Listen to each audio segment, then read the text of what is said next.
Baik, Assalamualaikum warahmatullahi wabarakatuh.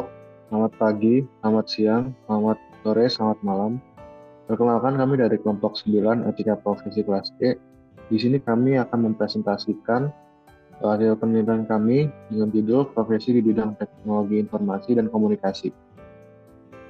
Di sini anggota kelompok kami ada Nova Fariza Atanini, Raffi Malik Adani, Ivan Rifanda Syarif, dan saya sendiri Gideon Najib Prakoso. Jadi topik pembahasan yang kami bahas adalah yang pertama pendahuluan, yang kedua tinjauan pustaka, pembahasan, dan kesimpulan. Yang pertama ada pendahuluan. Latar belakang. Teknologi informasi atau disingkat TI merupakan pilar utama dalam transformasi dunia modern yang terus berkembang dengan pesat. Setiap hari, kita disaksikan oleh kemajuan dan inovasi yang mengubah cara hidup, bekerja, dan berinteraksi.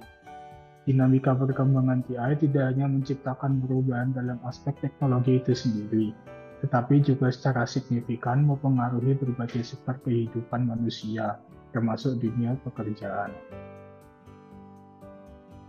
Dalam era digital ini, integrasi TI menjadi suatu keharusan, mengubah paradigma tradisional dalam pelaksanaan tugas sehari-hari. Pekerjaan yang pada masa lalu mungkin terasa kompleks dan memakan waktu, kini dapat diselesaikan dengan lebih efisien dan efektif berkat berbagai aplikasi dan sistem yang memanfaatkan TI. Seiring berjalannya waktu, kita menyadari bahwa hubungan antara pekerjaan dan TI semakin tak terpisahkan. Setiap sektor, mulai dari bisnis, pendidikan, kesehatan, hingga pemerintahan, merasakan dampak positif dari adopsi teknologi informasi. Oleh karena itu, pemahaman dan penguasaan terhadap aspek-aspek teknologi informasi menjadi kunci utama dalam meningkatkan produktivitas, kualitas, dan daya saing dalam lingkungan kerja yang terus berubah. Di tengah kompleksitas perkembangan teknologi informasi, kebutuhan akan sumber daya manusia yang memiliki keterampilan digital juga semakin meningkat. Pendidikan dan pelatihan menjadi krusial dalam mempersiapkan individu agar menghadapi tuntutan zaman yang terus berubah.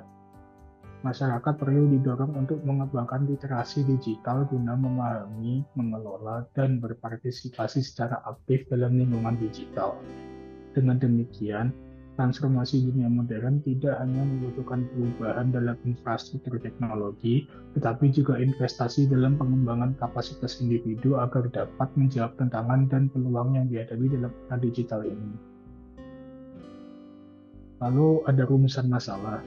Berdasarkan latar belakang yang sudah diuraikan sebelumnya, yang menjadi topik dalam makalah ini yaitu bentuk profesi apa saja yang ada pada bidang teknologi informasi. Selanjutnya ada tinjauan pustaka. Oke, tinjauan pustaka. Next. Yang pertama, terdapat studi sebelumnya. Nah, makalah ini dibuat dengan melakukan studi literatur dari hasil studi-studi terdahulu yang pernah dilakukan sebagai bahan referensi dan kajian. Adapun hasil-hasil studi yang dijadikan kajian tidak terlepas dari topik makalah ini, yaitu profesi di bidang TIK atau Teknologi Informasi dan Komunikasi. Untuk studi 1, berdasarkan hasil studi yang pernah dilakukan oleh Rahadian tahun 2017, di mana melakukan studi mengenai teknologi informasi dan komunikasi atau TIK, dan kompetensi teknologi pembelajaran untuk pengajaran yang berkualitas. Hasil menunjukkan implementasi teknologi pembelajaran menjadi aspek penting dalam menghasilkan pengajaran berkualitas, sehingga guru, pengembang kurikulum, dan pengambil kebijakan di bidang pendidikan perlu meningkatkan kesadaran terhadap teknologi informasi dan komunikasi serta teknologi pembelajaran. Next.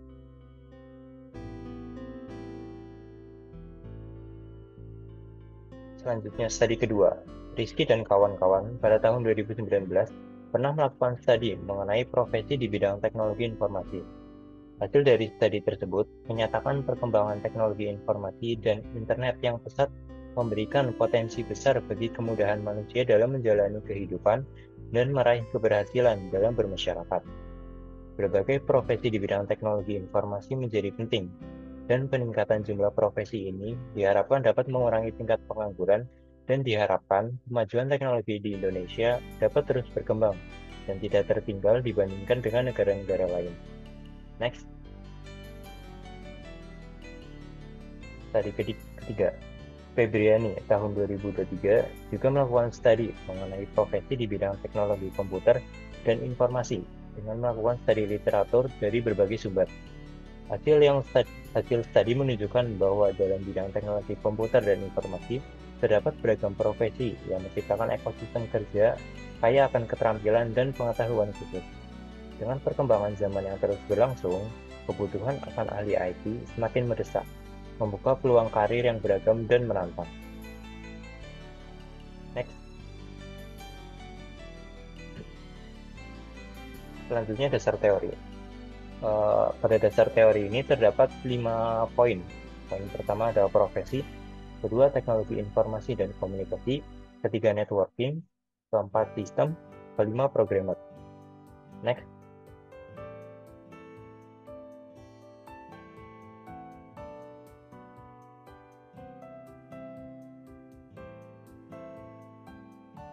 Pertama, profesi. Danim pada tahun 1995 menyatakan bahwa profesi dapat dijelaskan sebagai suatu pekerjaan yang memerlukan persiapan khusus dalam bidang akademik yang memakan waktu cukup lama di institusi pendidikan tinggi, termasuk dalam disiplin ilmu sosial, eksakta, dan seni. Pekerjaan tersebut cenderung melibatkan aspek mental dan intelektual lebih daripada kerja fisik manual. Selain itu, dalam menjalankan tugasnya, profesi ini harus mematuhi kode etik tertentu.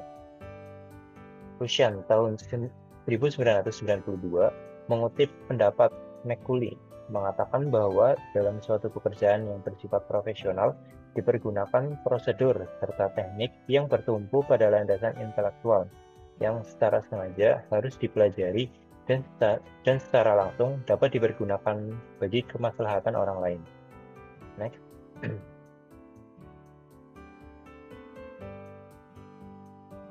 Pendapat lain dikemukakan oleh Sikun tahun 1991, mengatakan bahwa pada hakikatnya profesi adalah deklarasi bahwa seseorang bersedia memberikan dedikasinya pada suatu jabatan atau pekerjaan karena mereka merasa memiliki panggilan untuk menjalankan tugas tersebut.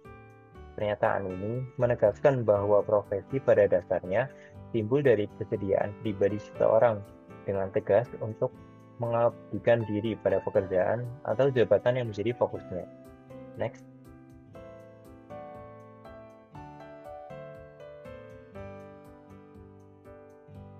Kedua, teknologi informasi dan komunikasi atau TIK. Menurut Fauzia dan Hedwig tahun 2010, teknologi adalah pengetahuan tata cara pemakaian jenis-jenis perangkat teknik baik perangkat keras maupun perangkat lunak komputer yang digunakan manusia untuk memecahkan masalah sehingga peralatan teknik yang digunakan dapat bekerja secara efektif dan efisien. Lantip dan Rianto tahun 2011 mengemukakan bahwa ilmu pengetahuan yang mencakup berbagai hal seperti sistem hardware dan software, LAN atau Local Area Network, MAN Metropolitan Area Network, WAN Wide Area Network, sistem informasi manajemen atau SIM, sistem telekomunikasi, dan lain-lain. Next.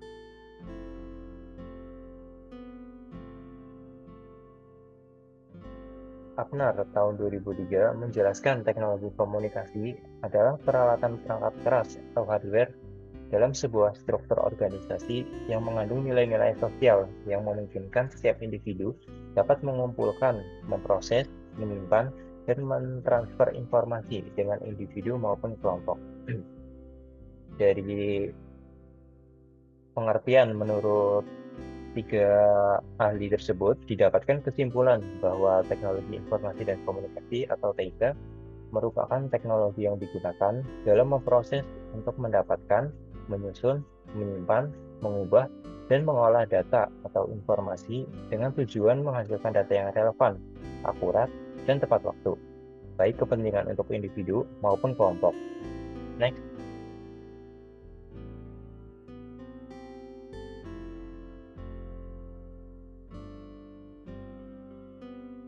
Selanjutnya, networking. Kusnandar tahun 2013 menjelaskan bahwa networking atau kolaborasi merujuk pada suatu proses di mana beberapa individu atau kelompok organisasi berpartisipasi bersama untuk bekerja sama guna mencapai hasil tertentu. Di sisi lain, Ilza tahun 2011 menyatakan bahwa networking atau kolaborasi dapat diartikan sebagai bentuk kerjasama yang bertujuan mencapai hasil yang diinginkan, sambil membangun kepercayaan di antara pihak-pihak terkait. Kerjasama ini dapat dilakukan oleh dua individu atau sekelompok orang dalam bidang spesifik. Disimpulkan bahwa networking adalah proses membangun koneksi dengan individu atau kelompok organisasi untuk melakukan kerjasama dalam bidang tertentu dengan tujuan mencapai hasil yang diinginkan. Next.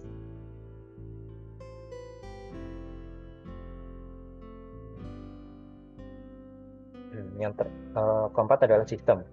Menurut Sutabri tahun 2012, bahwa sistem adalah suatu kumpulan atau himpunan dari suatu unsur, komponen, atau variabel yang terorganisir, saling berinteraksi, saling tergantung satu sama lain dan terpadu.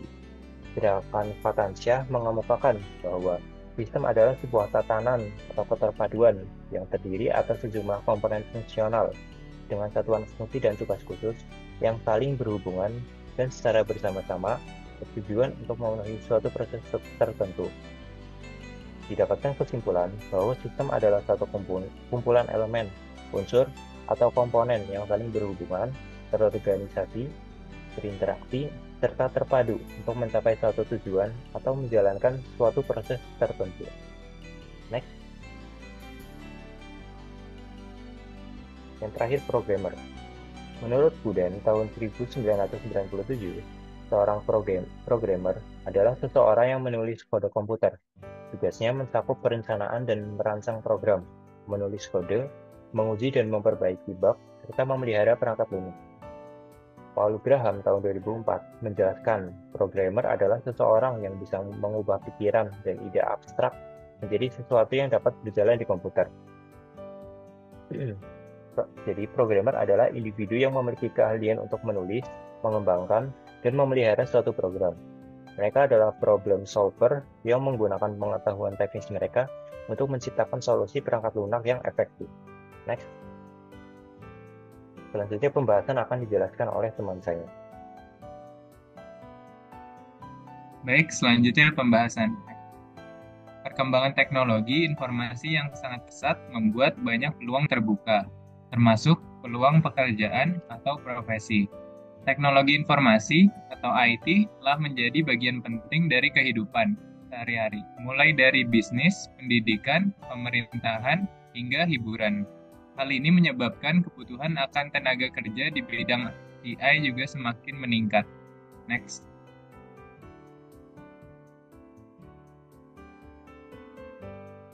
Next. Bidang perangkat lunak atau bisa disebut dengan software. Analis sistem bertugas menganalisis sistem, mengevaluasi kelebihan dan kekurangannya, dan merancang pengembangan sistem yang kemudian diimplementasikan oleh staf programmer di perusahaan. Selanjutnya programmer melaksanakan rancangan yang diberikan oleh analisis sistem, menciptakan program sesuai analisis, baik untuk aplikasi maupun situs web yang digunakan oleh perusahaan atau untuk pemasaran. Selanjutnya, desainer web bertanggung jawab merencanakan halaman website dan mendesain aplikasi berbasis web sesuai permintaan klien. Selanjutnya, programmer website melakukan implementasi rancangan dari desainer web, fokus pada pembuatan sistem web. Next. Selanjutnya, ada bidang perangkat keras atau bisa disebut dengan hardware. Ada dua jenis. Yang pertama, teknisi, yaitu ahli dalam teknik perawatan dan perbaikan perangkat komputer.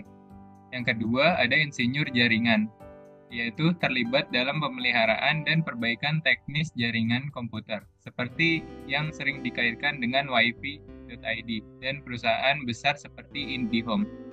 Next.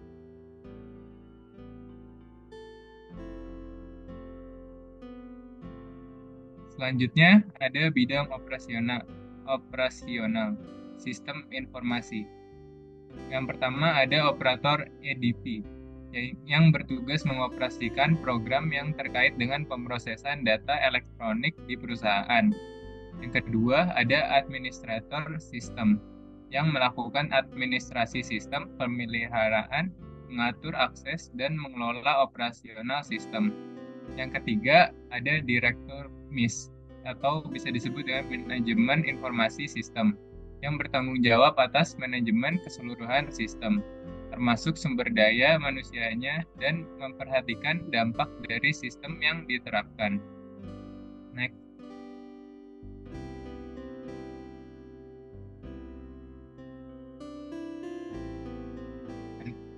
Berikut adalah beberapa pekerjaan di bidang TI. Pekerjaan di bidang TI pada pemerintahan. Institusi pemerintahan telah mengklasifikasikan pekerjaan di bidang teknologi informasi sejak tahun 1992. Meskipun deskripsi setiap klasifikasi pekerjaan masih kurang jelas dalam membedakan setiap peran. Yang kedua, ada analisis sistem komputer, yang menekankan elemen-elemen yang terlibat dalam menjalankan aktivitas menggunakan komputer, seperti manusia, perangkat lunak, set instruksi, dan perangkat keras. Tahapan analisis sistem melibatkan langkah-langkah identifikasi, pemahaman, analisis, dan pelaporan hasil analisis. Next.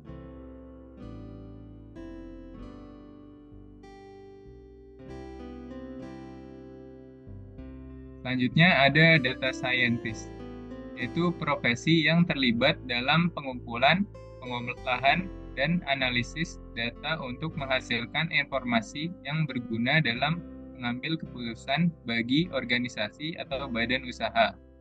Selanjutnya ada database administrator, yang memiliki tanggung jawab atas performa, integritas, dan keamanan database dalam beberapa tingkatan, mulai dari analisis berbasis data hingga konsultan basis data. Next.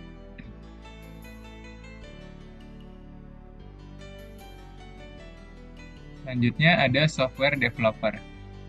Software developer bertanggung jawab dalam mengembangkan, menciptakan, dan memodifikasi aplikasi perangkat lunak. Kadang juga terlibat dalam analisis pengguna dan solusi pengembangan perangkat lunak. Selanjutnya ada analisis keamanan informasi, yaitu profesi yang bertugas merancang, melaksanakan, dan memantau langkah-langkah keamanan untuk melindungi jaringan komputer dan informasi di perusahaan atau lembaga. Next.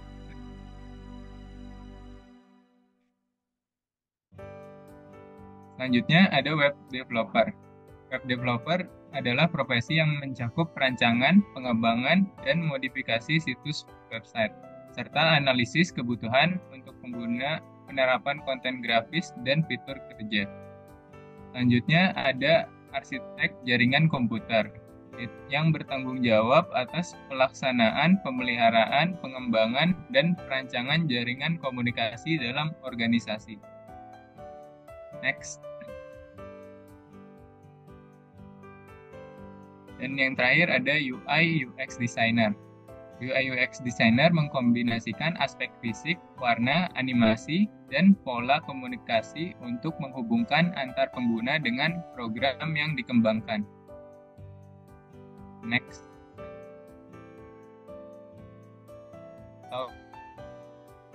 Selanjutnya ada kesimpulan yang kami dapatkan dari pengumpulan makalah kami.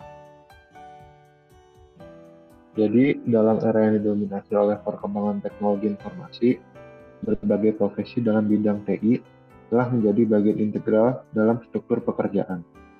Melalui penelusuran, pendahuluan, tinjauan pustaka, dan pembahasan yang luas, dapat disimpulkan bahwa kehadiran TI tidak hanya mempengaruhi sektor teknologi itu sendiri, tapi juga merasuki hampir setiap aspek kehidupan manusia.